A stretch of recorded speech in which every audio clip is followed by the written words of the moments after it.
Excellent. Okay. We've got all our dials dialed. We're dialed in, you might say. You might say that. I dialed some things up and some things down. Here in the Link studio, where you can also make an appointment to do a podcast that in some ways sounds like this, but probably not as good in terms of content. That's right. Because this is really great. We are the best. This is Why Did You Read That? A podcast about books and why we read them. Or It's all there in the title. exactly. Or sometimes about, well, I have one in particular that is going to be a, why did you read that? Oh, I thought you were going to say you cheated again. No. This is not well, it's not a cheat. It's a movie script that I read. Okay. So it's not a book per se, but, you know. It was text. I definitely read it. All right. Which I could prove to everyone, but, you know, I don't know how much you'll want me to. Noted. Okay. Anyway, so before I get to my 4 choices, because I'm going first, I want to hear a joke. I have a joke. Well, I will hear a joke. No, you can say it. It's I'll fine. decide after I hear the joke No. if I wanted to hear it. You enjoy the joke. Retroactively. Stop deceiving everyone. You know you like it. Okay. Why do melons have weddings? Rinds. Melons have rinds. They have seeds.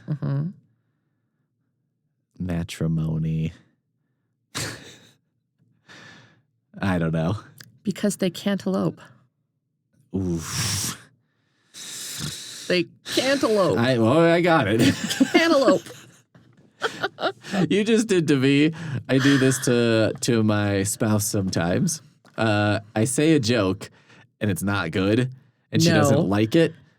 And then I'm like, I think maybe you didn't understand it. How dare you? And then I will like super over explain it because I'm like, maybe if I explained, I think if you understood it, you'd like No, that joke was funny. I was simply saying it again because it was funny. Because it deserved a second round. Yes. Well, all right then. Now that we've got a laugh, we can get into the serious. You don't appreciate me. I do. I appreciate you. I would say I'm about 75-25 like the jokes, don't like them. There's just something about when I think I like them the best when I almost get it. That does something for me. You have main character syndrome. Yeah, I guess so. I'm being told the joke. I guess I should think about everyone else listening who gets to enjoy the joke, you know, and not just take it so personally. But This is maybe why I don't read mysteries, is because I'm not like this. Like, I'm just along for the ride. Like, that's how I am when I watch a movie or read a book. But with a joke, I can't help it. try. I can't. It's a disease. Like, I was a child, and I remember watching an episode of Friends, and there was a joke on it. I don't even remember what the joke was, but it was kind of clumsy the way it was set up. And I just zoned out the entire rest of the episode and didn't know what happened because I was in my head trying to figure out a better way to handle that one joke, which is one of 50 billion jokes that was in that show that some writer was like, good enough, you know. Would you like me to take a second run at the joke? Because there was one that I was considering, but I felt like I might have told before, so I decided against it. Okay. All right. Yeah. Ready? Yeah. Why should you never get involved romantically with a tennis player? I don't know. Because love means nothing to them. See, I like that one. I think it's so dramatic, the punchline. Yeah. Love means nothing to them. We were talking about, what's that thing that people always talk about, the Colin Firth version of? Pride and Prejudice? Yeah, Pride and Prejudice. My spouse was watching, I don't know if it was Pride and Prejudice, something similar. Okay. And she was like, do you want to watch that? And I was like, I already know what happens. And she's like, oh, what do you think happens? And I was like, all right, I'll do the whole movie for you right now. And I was like, scene goes up, people in old-timey clothes. Someone says, shall we be in love? And the other one says, no. The end. Was she watching the Colin Firth Pride and Prejudice? I don't even know. Because if she was and you didn't watch it, mistake. Maybe. Mistake. I don't know. You know, we have a mutual friend, Heather. Mm. Her husband loves that movie. Really? It's one of his favorites. Yeah. Well, you know, he's a man's man, but at the same time, I have no idea what his taste in movies is. Well, obviously, it's fantastic because he loves that movie. I mean, I have terrible taste in movies, so I'm not attacking his taste in movies. However, I just don't think it's for me. You know, I think that you should give Jane Austen more of a try. She was very funny. She was. I'll think about it. Maybe I can be persuaded. God, I love that movie. That's like one of my break glass in case of emergency books. It's the only Jane Austen I haven't read. Oh. But I've seen the movie many times. And so I am holding it for that day when preserving it for I've always thought of doing that with albums of bands that I really like. Oh, yeah. Because I'm like, you know, I could just this headphone has something weird going on. All right. I always figured I could just save it and then be like, maybe someday I'll have a really bad day. Or I always think I'm getting older. I saw Metallica this last weekend. Oh, yeah. How was that, by the way? That's why we're late, everyone. It was awesome.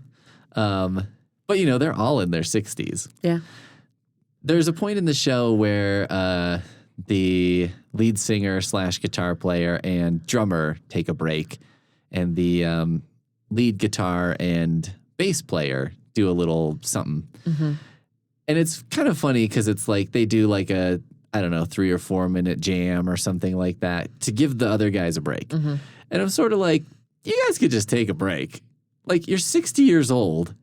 I get it. You know what I mean? I'd be okay with it. Although one time they came out after the break and the lead singer was smoking a cigar. And I was like, what are you doing? Do you need a break or not? I was going to say maybe they needed a break because of the elevation. But if he's smoking, that's not going to help. Exactly. I was like, maybe they're exhausted. You know what and I was like, there's no way I'm going to have the energy to play a 2.5 hour set of Metallica songs on drums, even if that was something I could do. I would be like, if I'm in my 60s, I don't think I would want to do that without a break. I couldn't do that now. Just take a break. But anyway, you see Metallica and you're like, it becomes very apparent that you're like, this isn't going to last forever. You know what I mean? You're like, the day will come. Yeah. That there will be no new Metallica music.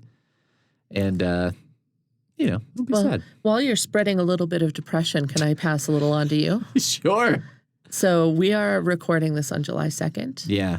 As of today, at least according to this thing I saw on the internet, which sounds correct to me if I'm doing the math right, as of today, we are closer to the year 2050 than we are to the year 2000. Oh, that's true. I'm okay with that. I don't know. It wasn't so much at Metallica. Well, I did feel old at Metallica. It was 2 nights, but separated by a night. Did you go to both? Yeah. Wow. Because they did a genius thing, ticket sales wise, which is they do 2 nights, but it's a completely different set list both nights. No repeats. So, if you go to the one and then go to the other, you get to see a completely different show. Which is cool. One of my very good friends is Metallica fan #1 all time Metallica guy. And so he was definitely going both nights. So I mostly went both nights to be a good friend. Yeah. I like them. I wouldn't go both nights on my own accord. Yeah. But, I would go both nights in his Honda Accord. But I do the jokes around here, mister. Anyway, it was very good. Good. And I can't remember why I brought it up. Doesn't matter, does it? I mean, I've lost the plot, so it's fine. Nothing matters. This headphone's driving me up the wall. Hang on. It's making a weird squeaky noise. Oh. I think it might be broken. I'm going to just try this other Technical one. difficulties. What Now you have to do you think fix this that. is, 2? Number 2. Oh, yeah. That's much better. Oh, okay. I'm back. All right. Here are my 4 books. I'm ready. First is Good Game, No Rematch, A Life Made of Video Games, a comedian's memoir of gaming and comedy from Nintendo to the Tonight Show by Mike Drucker. I'm so shocked to hear that you read this. Do you want me to? Do you want to write down that entire title? No, I think this is fine. No, I think that'll do. You don't think you'll confuse it I with think a that different. if I just say good game, you'll know what I mean. You don't think Good Game, No Rematch, A Life Made of Video Games without the second subtitle will confuse it with a Jane Austen novel? I think we're going to be all right. It's by Mike Drucker, who's a comedian. Why do I know his name? Boy, he was a writer for Fallon and maybe some other Tonight Show or something like that. Doesn't actually matter. He's appeared on a lot of podcasts and stuff. He's been a comedy writer guy who's in the world of comedy writing. He's a pretty big, he was big on Twitter in its heyday of comedians just putting up a lot of jokes on Twitter. And I am sure is continuing to do that in something like Blue Sky or Mastodon or Diplodocus or whatever. You're just saying words now. I did make up at least one of those. So he's a super nerd, and this is kind of his memoir, and I enjoyed it quite a bit. Okay. Next is Where Monsters Lie, Volume 2 by Kyle Starks. I can't remember if I already talked about Volume 1. But this one kind of picks up where that one left off, but also isn't totally necessary. Okay. It's kind of about someone builds a sort of rural-ish, suburban-ish neighborhood populated entirely by serial killers, but like movie serial killers. So it doesn't actually say Like Hannibal Lecter? Exactly. Okay. There's a Hannibal Lecter analog. There's like a Jigsaw from Saw analog. Okay. You know, there's... and there's supposed to be, But no Ted Bundy. No. Yeah, Okay. not like real life, like outrageous, sometimes silly. Michael Myers. There's a Michael Myers. Excellent. For sure. There's probably a sort of hybrid Michael Myers, Jason Voorhees. A No. little bit of a. Just like. But I would say he's more like Michael Myers. Although in some ways more like Rob Zombie Michael Myers. Oh. But I would say that exclusively in you his... You reeled me in and then you just bludgeoned me over the head. But just in his appearance. He's got long, shaggy hair, and you don't see his face. I know. I'm so sad now. Next, I have a comic called Tower Dungeon by Tsutomu Nihei. Okay. It's kind of a... Dungeons and Dragons-y kind of thing. Okay. By a classic mangaka responsible for such titles as Knights of Sidonia. Just the way you said that made me laugh. As if everyone's like, oh yeah, that's a word we use. The last one is a movie script that I read online. It was making the rounds. Grinch 2. Credited to the writer Uncle Bob. All right. So in other words, the person who wrote this was like, I don't want my name attached to this. The backstory is kind of somebody had posted a thread on Reddit somewhere that was like, what's the dumbest thing your dad's ever done? Or like the most ridiculous thing your dad's ever done. And the top answer was someone was like, not my dad, but my uncle wrote an entire script for The Grinch 2. So this is not like an actual Hollywood production script that just never got made. No. This is ostensibly some guy's uncle. And so he was like, my uncle wrote this script. Every Christmas he talks about it. And he like bothers all of us talking about, how great it is and stuff. And... so what happened was he got a copy and posted it online so everyone could see it. Yikes. And I read the whole thing because I think my life is infinite and I might as well do that instead of spending time with a loved one or doing something enriching. All right.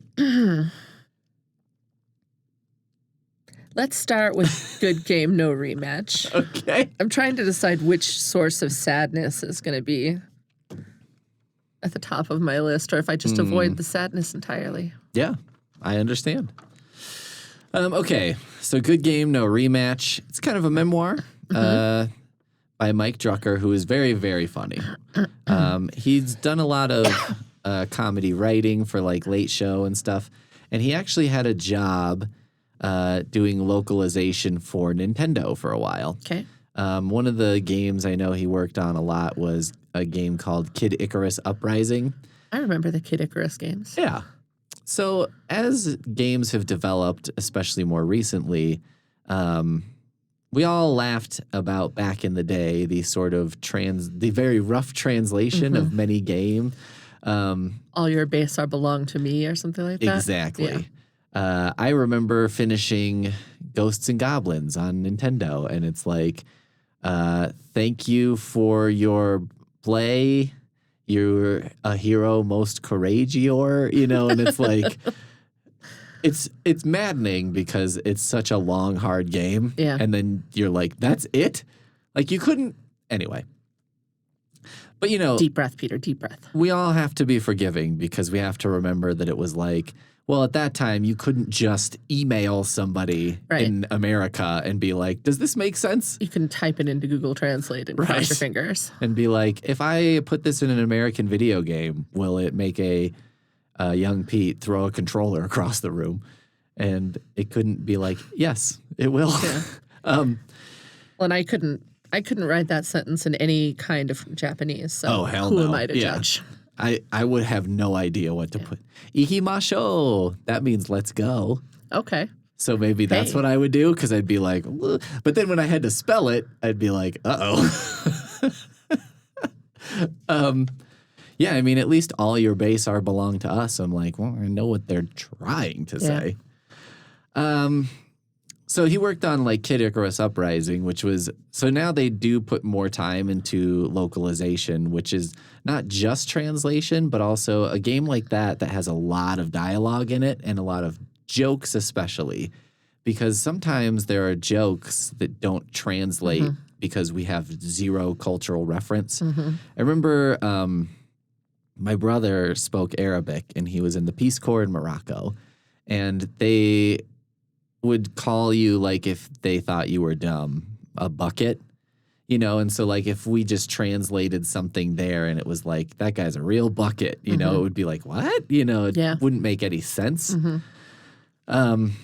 Which is something I learned about when we tried to watch Love is Blind Japan, and I found it impossible because they would say like, this guy's 35 and this is what his career is, and, this is what his personality is like. And I was like, I have zero context for what that means in Japan.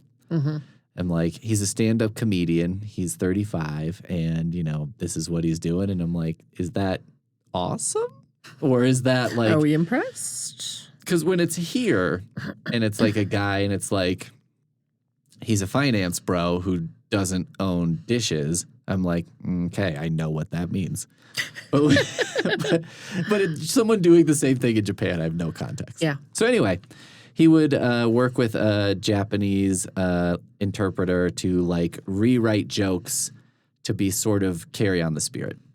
So this is a big nerd memoir of someone who is of, part of why I like this is because it was very, I felt very seen by this book.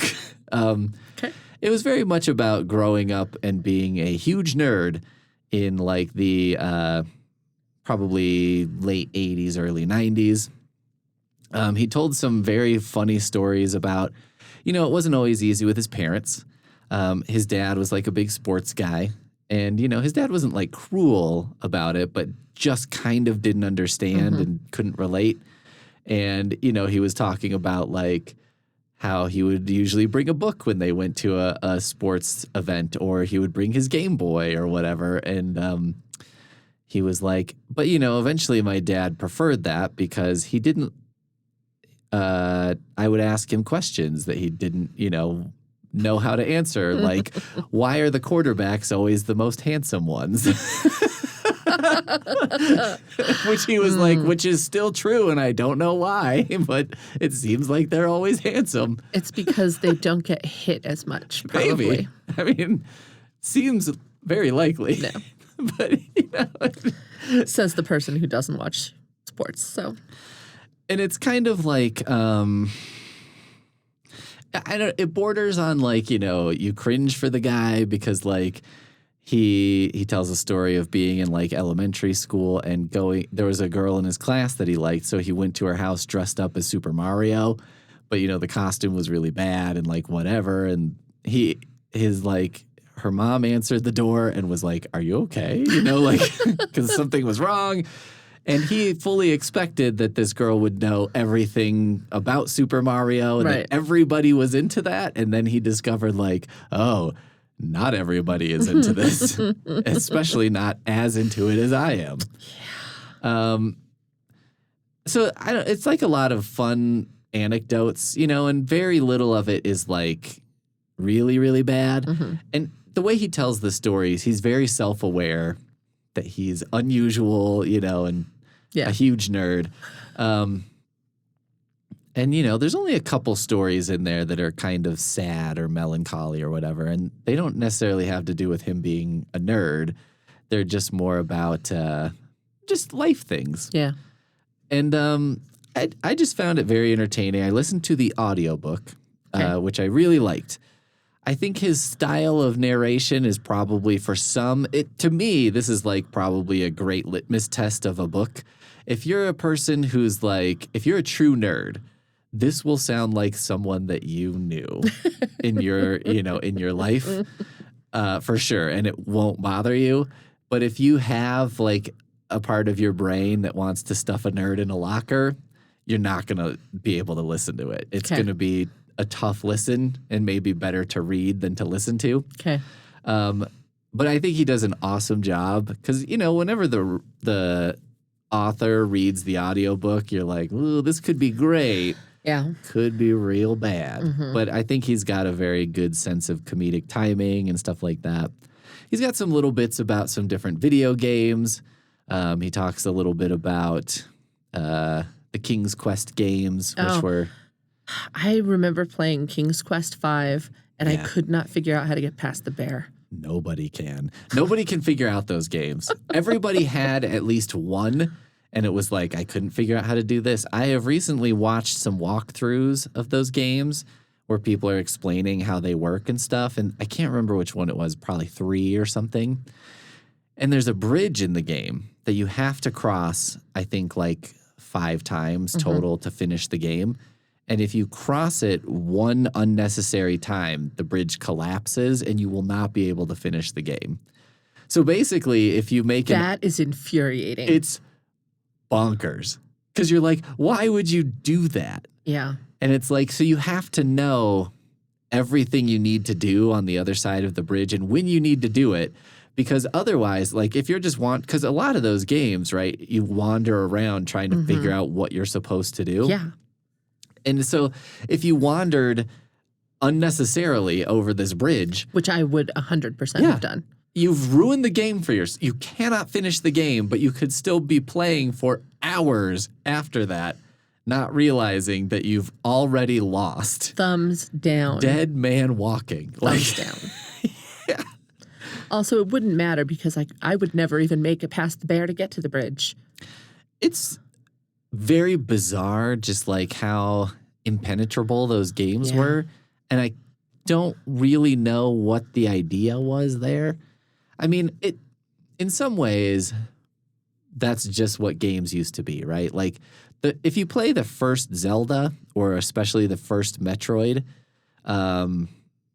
there are things, game-necessary things. Like, I'm not talking about, like, oh, it's like a bonus room where you get like an extra energy tank. How to get to that level where you get a piece of the Triforce, but you have to like run up like 7 times to get the level to show up. Yeah, or like you have to burn a random bush, basically, to get into the dungeon to finish the game. Yep.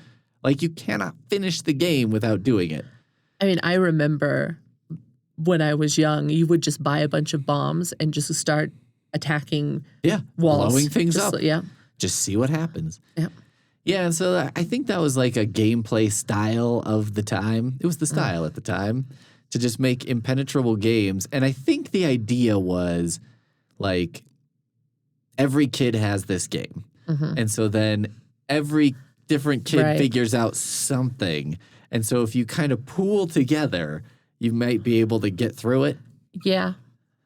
Or you could buy the game guides, which some huge nerd wrote for King's Quest games, which also included novelizations of the games, which I thought was weird.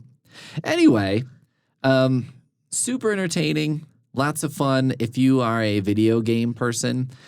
It's also kind of a nice alternative to, like, I find a lot of video game books are like the history of Nintendo, you know what I mean? Right. And things that I'm like, I mean, that's fine, but I've read it. Right. You know? Not very exciting. Yeah, and like once you've read one or two of those, you're like, I don't really need another.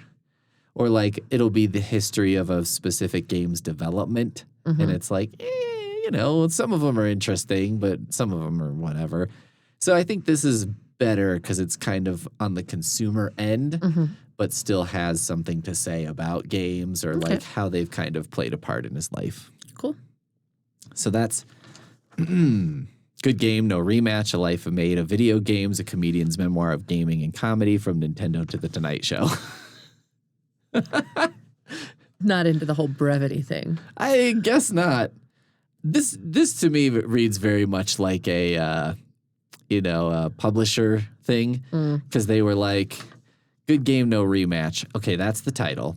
A Life Made of Video Games. Okay, that's the subtitle. Kind of gives you an idea what it's about.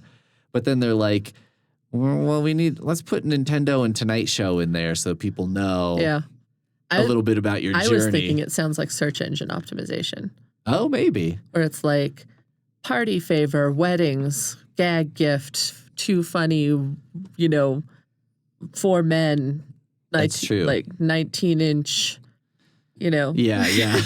And you just put in a million. Yeah, every word that somebody might possibly search. I suppose that's true. Yeah, someone puts in Tonight Show, something, comedian, Tonight Show, and it's like, oh, it popped up. Maybe. Yeah. Maybe this is genius marketing. Maybe. That I'm just too dense to recognize as genius. They were on the cutting edge. They are on the cutting edge. All right. Are you ready? I'm ready. All right. I have Whale Fall by Daniel Kraus. This is a book about a teenage scuba diver. And while he is scuba diving for very specific reasons, he ends up getting swallowed by a sperm whale. Okay. And he has 1 hour of oxygen, basically, to figure that situation out. So a more realistic / horror Jonah and the whale situation? Yeah. Where he's not going to just live inside it and it is definitely about the horror of being swallowed by a whale, but it is also equally about a boy's relationship with his father. Okay. Then I have A Drop of Corruption by Robert Jackson Bennett. This is the sequel to the book The Tainted Cup, which I have talked about, I'm pretty sure, on podcast. It is a fantasy mystery, and that is unusual for me. Like I said, I don't usually do mysteries, but these are great. Okay. Then I have The Dead Guy Next Door by Lucy Score, which is the first in the Riley Thorne series. This is also a mystery, but it's like a rom-com mystery. Okay.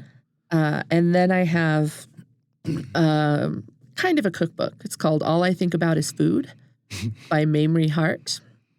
And this is like an entertaining guide. Mamrie Hart is a comedian and a writer, and she's worked a long time as like a bartender as well. So she does like custom cocktails and menus and theme nights for like inviting your friends over to have like really fun events, and how she plans them. And there's really fun photography in them and all of the recipes start out vegan, but you can add in, like, if you don't want a vegan recipe, you can add in actual cheese or chicken or whatever. Okay. They're flexible recipes that start vegan, but you just change the ingredients if you want it to be other than vegan. Okay. So. I want to hear about whale fall. Okay. I'm guessing you probably could have guessed that. I'm not super surprised. Yeah. So the main character, his name is Jay Gardner, and he is the only son of a very famous diver off of the California coast. Okay. And everybody who dives has some story about this guy. They all admire him. He's like the hero for everybody. He knows everything there is to know about diving.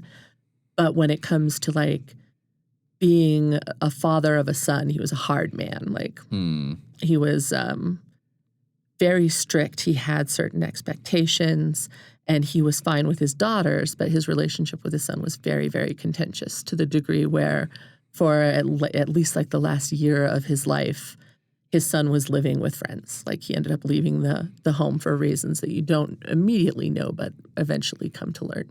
Okay. So one of those where it's everyone's like, your dad was so awesome. And he's like, he was not so that awesome. Yeah. And also everyone is they look at him and you were such a disappointment to him.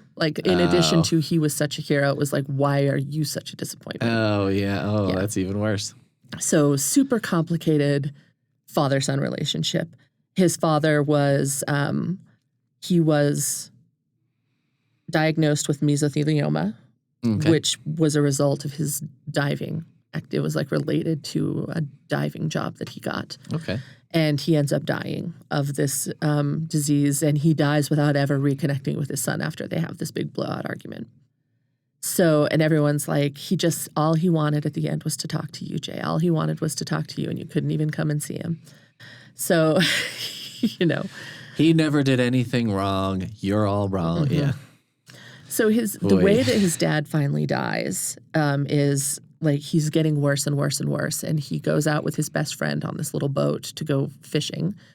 But what he ends up doing is throwing himself off the boat and basically commending his body to the sea, commits suicide. Okay. So his dad is now dead, and he has been trying to figure out how to reconnect with his existing family. And he decides the only way he can make amends or show that to do some act of service for his family is he's going to dive and see if he can find his father's bones to bring them back, because they had to bury an empty casket. Okay. So he's I'm going to dive and see if I can find Dad's bones to bring back for my mom and my sisters. Seems reasonable. Mm-hmm. So he dives, and it's around Monterey, and there is an extensive beach with some complicated currents, and then a very sudden deep drop into this trench. And so if his father's bones had ended up in the trench, there's just no retrieving them. There's only a certain amount of distance where he can find them. And he's floating around, and all of a sudden he comes face to face with a giant squid. Okay. Which are normally deep sea creatures. Uh-huh. And so he's just kind of sitting there, and he's in awe. He's this is one of the first times diving that he experiences the same kind of awe that his father always described, where he's wow, this is nature in all of its glory. And what it doesn't really click for him is that the reason that the squid is not in the deep is because a sperm whale who eats these squid as its main food source has chased it up out of the deep. So he is face to face with this squid, and then he starts hearing this click, and next thing you know, there's a sperm whale eating the squid. Okay. And the squid basically is flailing, trying to get away, wraps a tentacle around Jay and drags him in with it. Okay. So it wasn't the whale was yummy. Right. He just kind of was wrong place, wrong time. Because the whales don't intentionally eat people, right? That's not really generally. a thing. I think sometimes orcas in captivity will attack people, but I don't think that. Yeah. I don't think that we are an But intended not for food source for any whale. Yeah. Right. So total accident, and he gets swallowed, and he is in the stomach of this whale, and it's not like when you're a kid and you think Joan and the whale, you're you're sitting in this big empty cavern. Right. But in actuality, the stomach is like a muscle that like grinds and like squinch. So he's very like surrounded by tissue. Yeah. And the descriptions of like, it's very gross, very intense. Okay. And while he's trying to figure out how to escape this whale, hopefully, because I got to be honest, I'm reading this book and I'm like, I don't know that I think I would have just like died. Oh yeah. Yeah. One of those where you're like, maybe I'd just give up, and be like, well, I don't think this is going to work out for me. But he keeps getting like flashbacks to his youth. So flashbacks to difficult times with his dad. And also like he starts like hearing a voice that he assigns to like the whale. And he ends up while working the problem, trying to escape the whale, he is also working through his issues with his relationship with his dad. So very like heavy themes throughout a lot of it and very gross descriptions of what it might be like inside the belly of a whale. Okay. But interesting book. And the whole thing, you get this timer because the beginning of each like section or chapter tells you how many PSI like pounds per square inch of oxygen is left. Oh, okay. And it's not like they say it's about an hour's worth, but that depends on how like fast you're breathing. And when you're panicking in the belly of a whale, like you might be consuming more oxygen. Right. So really, you're just watching the number like dwindle and dwindle and dwindle. Okay. So yeah, there's this like time clock on that. Yeah. Yeah. Interesting. You have to have the stomach for some grossness and for some like very sad family relationship stuff, but ultimately it does end up being kind of a cathartic story. I like stuff like that just because something that speaks to me in books is often like it has to go to a low in order for me to enjoy if it gets to a good place, you know what I mean? Yeah. Like to experience the joy, it's helpful for there to be contrast. Yeah. And so if something goes to a really bad place, it helps goes me. To a pretty bad place. Yeah, it sounds pretty terrible. Yeah. Emotionally and physically. Yeah. Yeah. So yeah, this might be one that you would really enjoy. I have to admit, I was expecting it to be more adventure-y when I picked it up, and it ended up being more meditative than I was expecting. Right. But still quite good. Okay. Nice. Yeah. Yeah, that sounds, I was like, when it was like, he gets eaten by a whale, and also it's kind of about his relationship with his father. I was like, what? Yeah, I know. It doesn't quite make sense. But like the whale ends up being like an image stand-in for like both the ocean and like his father, because the ocean and his father were very much entwined in his own head. And so like being swallowed alive by this symbol of the ocean was kind of symbolic of his relationship with his father. Oh, interesting. And then also his relationship with his father and like the way that he trained him up to be basically a mirror image of him. It did give him some of the knowledge that he needed to survive that situation in the first place. Yeah. This is why I'm not an ocean guy. Yeah. Everything about the ocean is like, to be fair, space is the same way. Everything in fiction about space is like, space is trying to kill you all the time. Yeah. And the ocean is also that way. But I guess I feel like I'm more concerned about the ocean because it's much closer than space. That's true. Much more accessible. I've seen a whale. You have? In real life? I saw a blue whale. That's cool. I was in San Diego on a family vacation, and we went on this yacht. It was like a sailing yacht, not one with like a motor. It was like for sailing, and it used to do a lot of these like famous sailing races that I can't remember the name of. But it had been decommissioned, and they were doing these whale watching tours.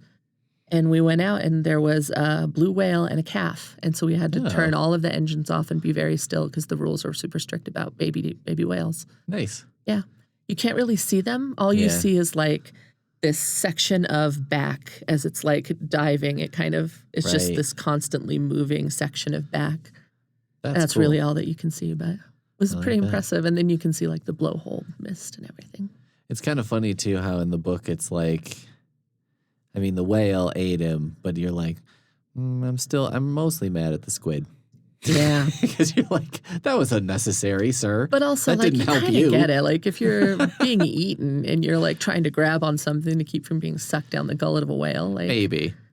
It would be like, though, if I was being eaten by a bear and I grabbed, a squirrel. Yeah, a squirrel that was just running by. And I was like, if I'm going down, I guess you're going down with me. Well, to Save be fair me. to the squid, I don't think the squid recognized him as, like, a Creature. Yeah, Yeah. I think it was just grabbing. It was just doing whatever. Just hoping that something could, anchor it.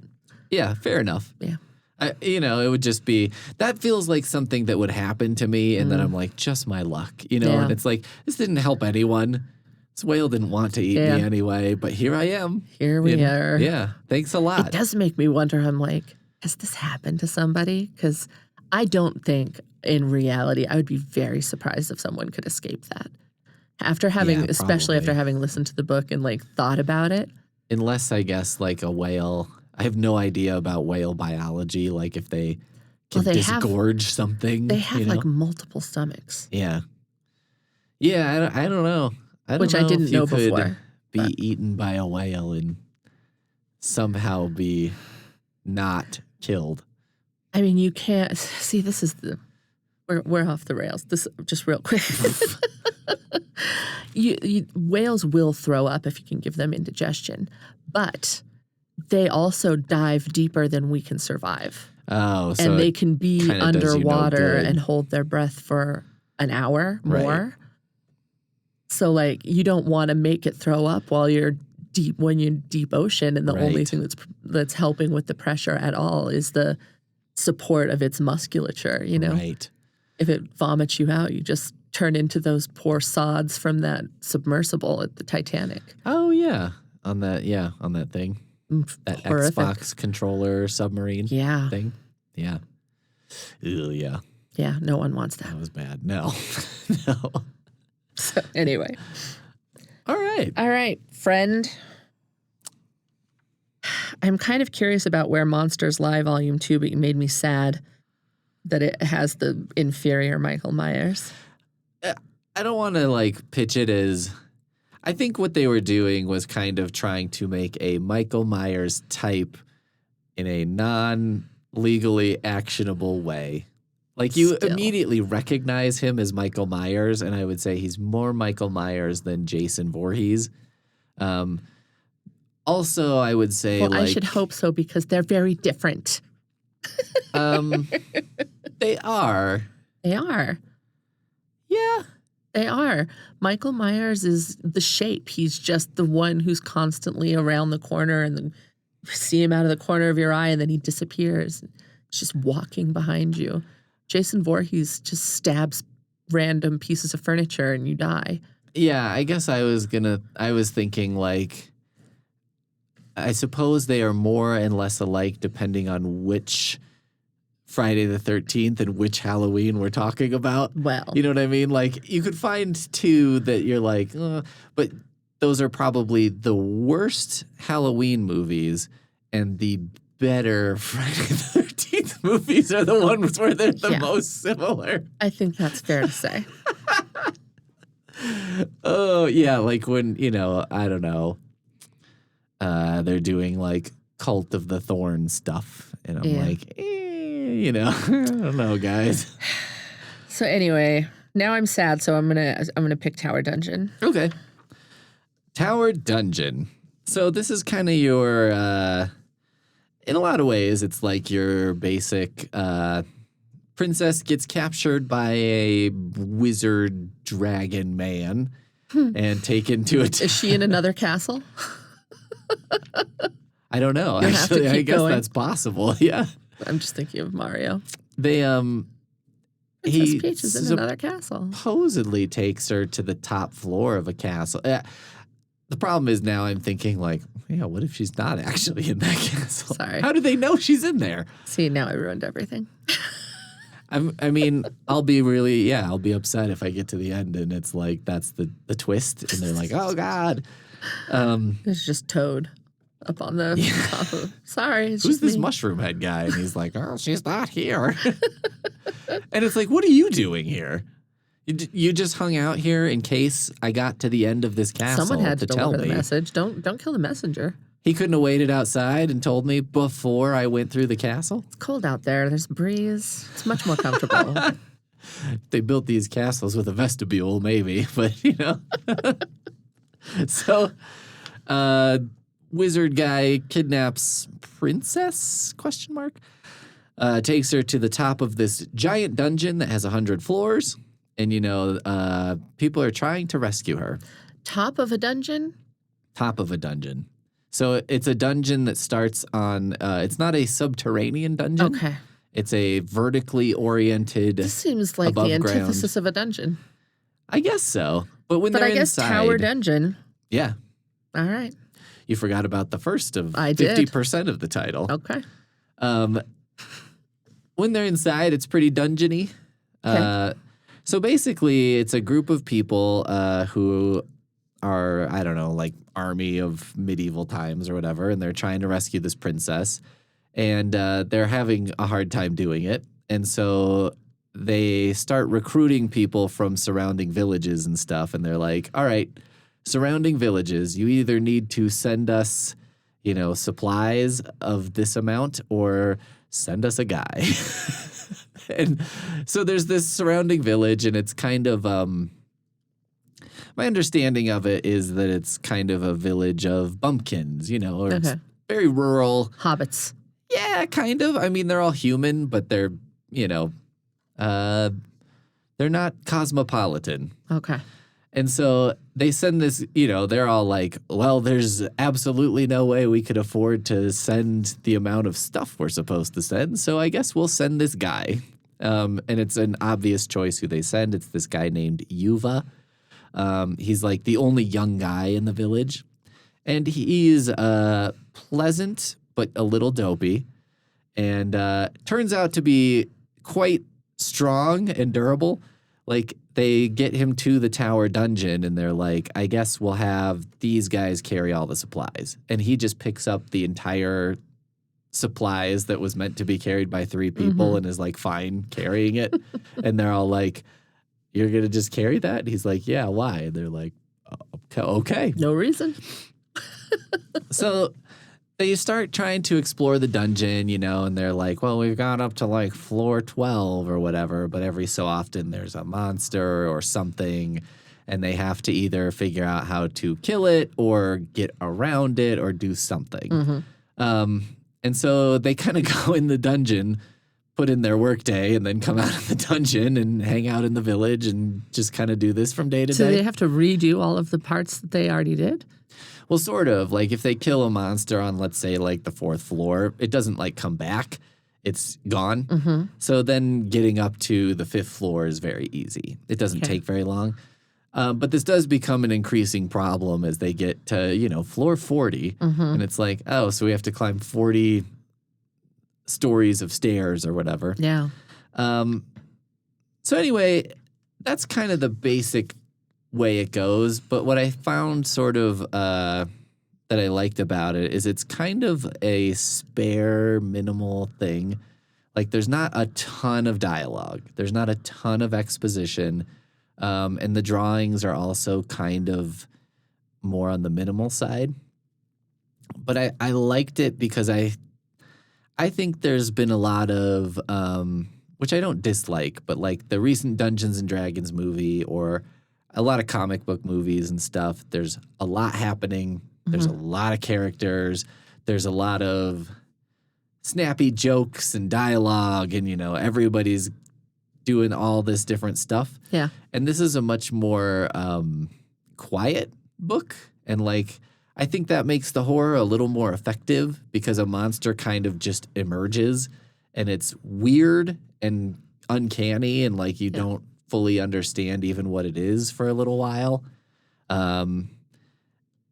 I just found it to be a sort of like an antidote to that type of vibe. The very loud, very fast, very jokey, very feeling very written kind of story. And to be more, it feels more natural almost. Okay. And feels more realistic in a weird way.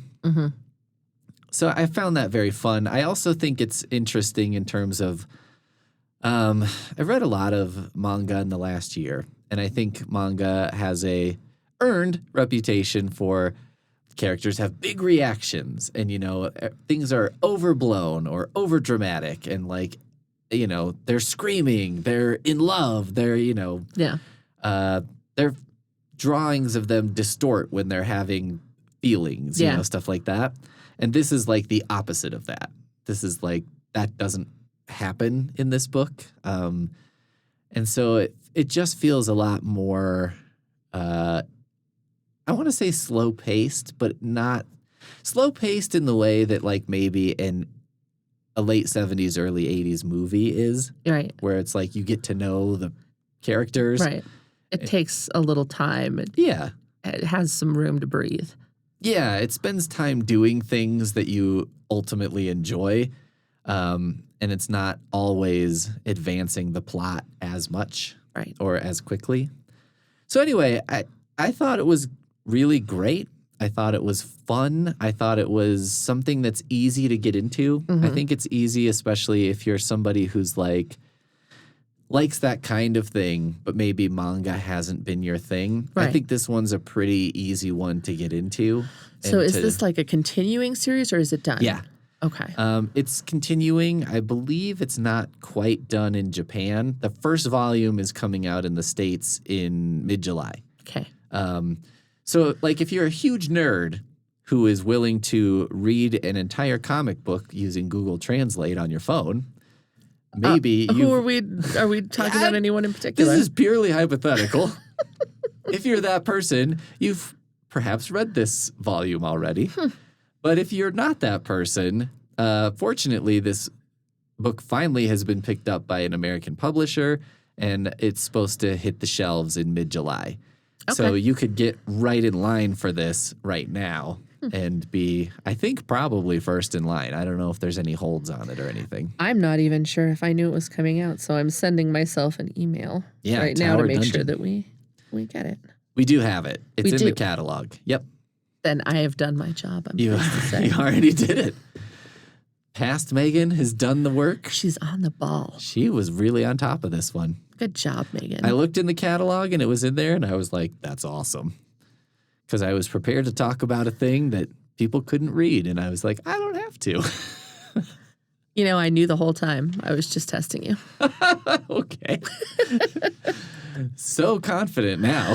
Well, Your confidence, your self-esteem really boosted before my eyes. Yep. That was like watching Clark Kent turn into Superman.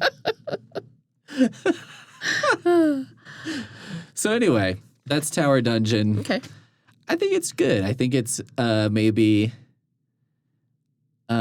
think it's destined to be popular in the States. I think it's going to be a popular Okay. I mean, the premise of it sounds fun. It's cool. Yeah.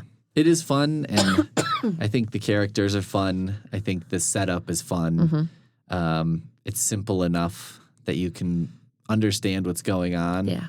There also seems to be some kind of political intrigue happening that we don't fully understand yet, but a larger story is building. Right. So yeah, Tower Dungeon. All right. Oof. I'm very torn between Dead Guy Next Door and All I Think About Is Food. Okay. Because all I think about is food. Yeah. But Dead Guy Next Door is also intriguing. Let's do that. Dead Guy Next Door? Yeah. Okay. So Dead Guy Next Door is, I think its primary genre would be considered a mystery, but it has a strong element of like rom-com to it.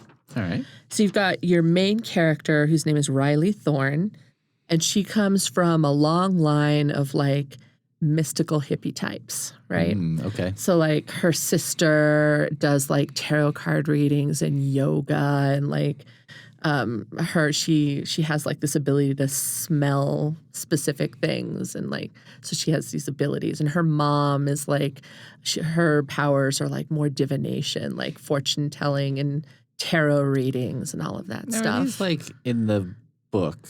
Are they real powers? Mm-hmm. Okay. That's the idea anyway. Like, Okay. and so Riley comes from this family where this is like their jam. Mm-hmm. And she doesn't really have anything like that and also isn't really interested in it. She occasionally does hear these insistent voices that want her to tell things to strangers, but she's never had any evidence that it's real. So she's Okay. just like, nah, Pass. nah. Hard But then pass. one day she's getting coffee and she has one of those insistent voices. It's like, tell her to get her lymph nodes checked out. Tell her.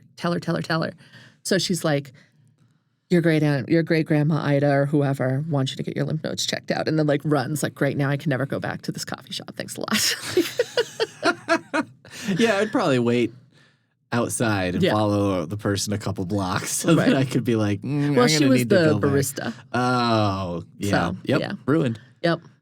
So, and then later she is at work and she's got like, her ex was on the news. And so she's been like punishing herself by watching clips of his new fiance and him on the news. And there's a breaking story. That would suck so hard. I know.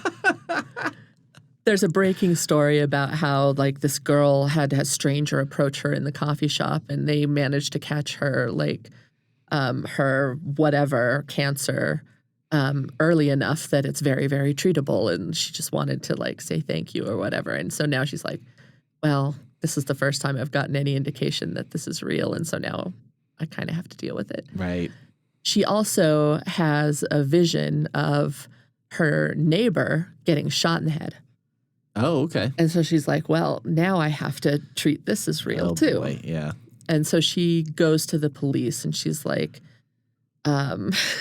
she's like, I think something bad might be about to happen to somebody. Uh-huh. And she tries to do it like anonymously. She gives them a fake name and they're like making notes about like, does this person need to be committed? Yeah, You know? right. And so finally she's like, she basically tells them what they need to know and then leaves. Like, it's in your hands now. Right. It turns out that they like got her license plate number and they totally know who she is. They have the whole thing on video and whatever. But he does end up getting shot. And there was a private detective also trying to track him down to serve some papers. And so he gets hired by the family to try and figure out who murdered this guy. And in the course of it, to like get access to the building, he poses as her fiance. Oh, okay. Which also there's a really satisfying scene where her slimy TV ex like wants to interview her on camera. And so her hot new PI boyfriend is like, no. Yeah. And it's a pretty fun, satisfying scene. So it's basically her learning to use her newly accepted and it turns out very powerful clairvoyancy to try and solve this murder and also like move on from her failed marriage and potentially be open to a new relationship with maybe this like hunky PI but also he has like a commitment problem. Right. So, but it's funny. She's got a really funny turn of phrase. It feels like going to a rom-com or like if you like the vibes of like early Janet Ivanovich, it's got a little bit of that like quirky old lady characters and like funny family members and weird situations and a good joke and it's fun. I always like when, let's call it superpowers, but superpowers actually become kind of an inconvenience. Yeah. And you're like, oh, yeah. Or, like certain superpowers, and you're like, yeah, actually not that useful. Yeah. Or like, well, now this puts me in a weird position because I have to tell someone that this guy's going to get shot. Right. But now they're going to think I'm suspicious Right. or I'm like bananas. whatever. Yeah. Yeah. How do I convince someone that I know something? Her grandmother is like the head of some organization for like people with woo-woo powers. Right. I can't remember what it's called, but she basically ends up once Riley accepts that this is like a reality in her life now, her grandmother sends her a spiritual advisor basically to train her. And it's this guy who's like 6'6" and built like two Dwayne "The Rock" Johnsons stacked together, like huge guy, but with like the very Zen vibes of like a master meditation guy. And they're you get the sense that like he has maybe a bit of interest in Riley as well. So there's this like antagonistic relationship between like hunky PI and Zen spiritual advisor. I don't know. It's just full of like quirky, weird little characters in funny situations. And I'm not much of a mystery person, so I'm not here for the mystery. But there is like they're investigating, trying to figure out why somebody would want to shoot her neighbor, who was, by all accounts, kind of a sleazeball, but Sure. But also maybe didn't not deserve to be shot twice shooting in the head. worthy. Yeah. That's always where a story will lose me, is a little bit of like, like I could never relate to Archie.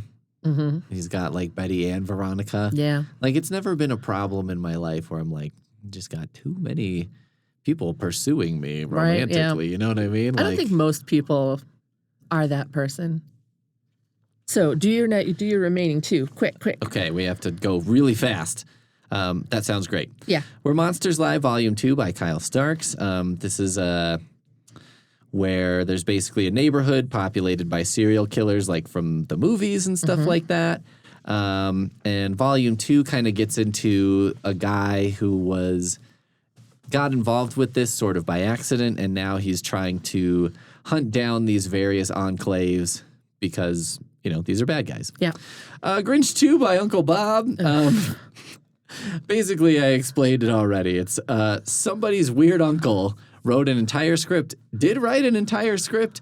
It's not great. I spent most of the time trying to figure out if this was legitimate or an internet hoax, and I still have no idea. But many of the formatting decisions are so bizarre that I'm like, either it's a hoax, or either it's real, or it's such a thorough hoax that I have no choice but to respect it. All right.